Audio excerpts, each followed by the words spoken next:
Hi అండి, అందరికీ నమస్తే. ఈరోజు మరో మంచి వీడియోతో మీ ముందుకు వస్తున్నానండి.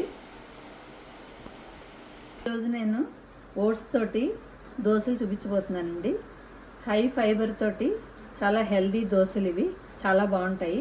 వీటికి కావాల్సినవి ఒక గ్లాస్ మినపప్పు నానబెట్టుకోవాలి. ఏ గ్లాస్తో అయితే నేను మినపప్పు నానబెట్టామో అదే గ్లాస్తో 2 గ్లాసులు రోల్డ్ ఓట్స్ అని ఇలా దొరుకుతాయండి. రోల్డ్ ఓట్స్ అని ఇప్పుడు ఈ మధ్య బ్లింకిట్లో కూడా దొరుకుతున్నాయి, అమెజాన్లో కూడా దొరుకుతాయి. ఇవి తీసుకుని 2 గ్లాసులు పోసుకోవాలి.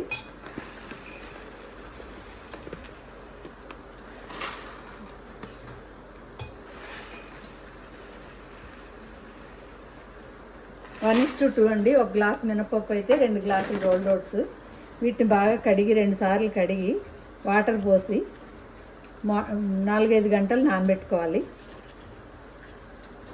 ఇలా నానబెట్టినప్పుడే 2 సార్లు కడిగి ఫ్రెష్ వాటర్ పోసి నానబెట్టుకుని ఆ నీళ్ళతోటే మిక్సీ పట్టుకోవాలి. 2 టైమ్స్ కడిగేసానండి. ఇప్పుడు దీంట్లో వాటర్ని ములిగే పోసుకుని మార్నింగ్ వరకు ఉంచుకుని 4-5 అవర్స్ నానాలి. నానాక మిక్సీ పట్టుకోవాలి. ఓట్స్ మినపప్పుతోటి 4 గంటలు నానబెట్టుకున్నాక మిక్సీ పట్టుకుంటే ఇలా పిండి ఇలా తయారవుతుందండి. ఇవి చాలా హెల్తీగా ఉంటాయి. డయాబెటిక్ వాళ్ళు తినచ్చు, వెయిట్ లాస్ చేసుకుందాం అనుకున్న వాళ్ళు తినచ్చు. డైలీ కూడా ఫైబర్ రిచ్ అనమాట ఇది. వీటిలో కాల్షియం కూడా యాడ్ చేస్తాను, చూడండి.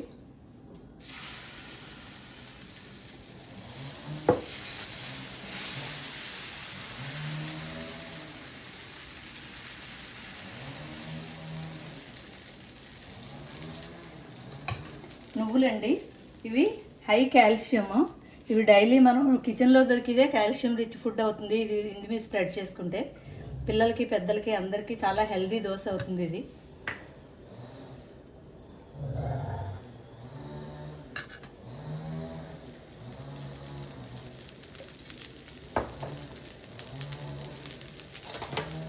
చాలా క్రిస్పీగా వస్తాయి, టేస్టీగా కూడా ఉంటాయి.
ఇది ఓట్స్, ఫైబరు, నువ్వులు, fibre, protein, calcium rich oats dosa అండి.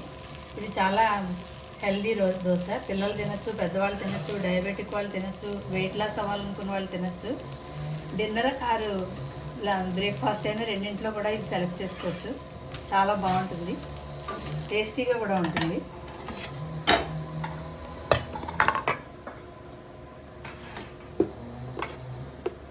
ఇది కొబ్బరి పుట్నాల చట్నీతో సర్వ్ చేసుకుని ఏదైనా చట్నీతో మనం తినచ్చు దీన్ని.